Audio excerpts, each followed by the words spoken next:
There's a word I've been thinking about differently lately, one that might surprise you. Let's talk about it.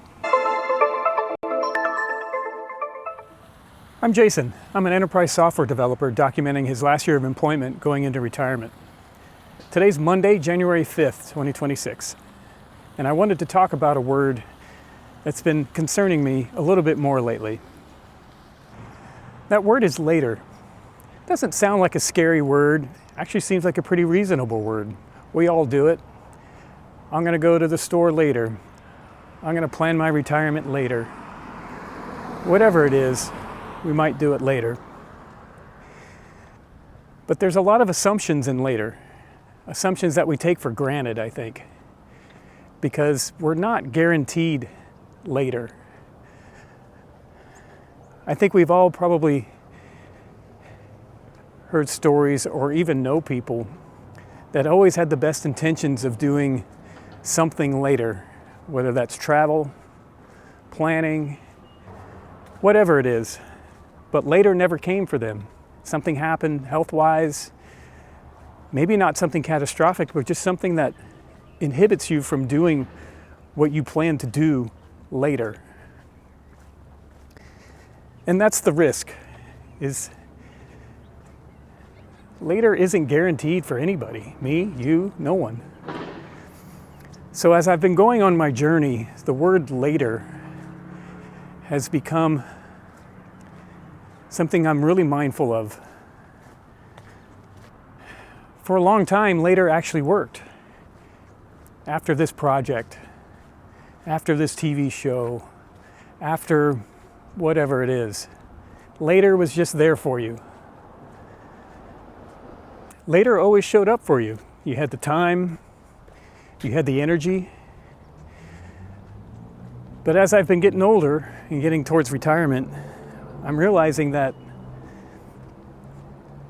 later might not always be there for me. The problem with later is what it quietly assumes. It assumes time continues, that your health status doesn't change, that your interests don't change. And while all that might be true, it's not going to be true forever. Now, I'm not trying to be dramatic or anything like that.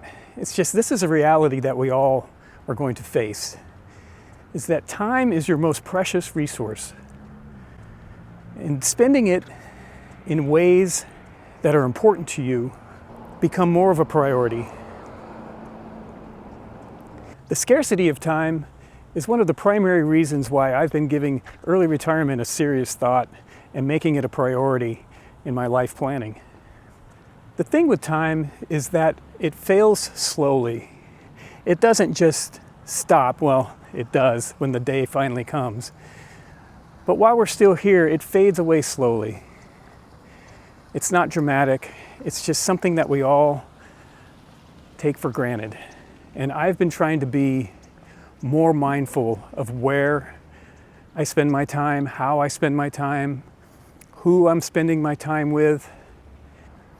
And I don't want to be around people or places that waste probably my most precious resource, which is the time that I have left.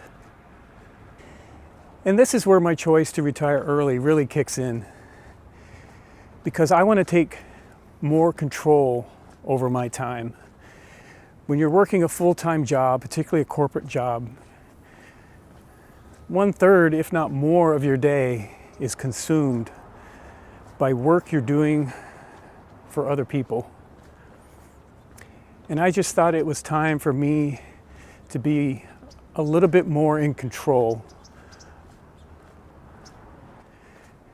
Because later only works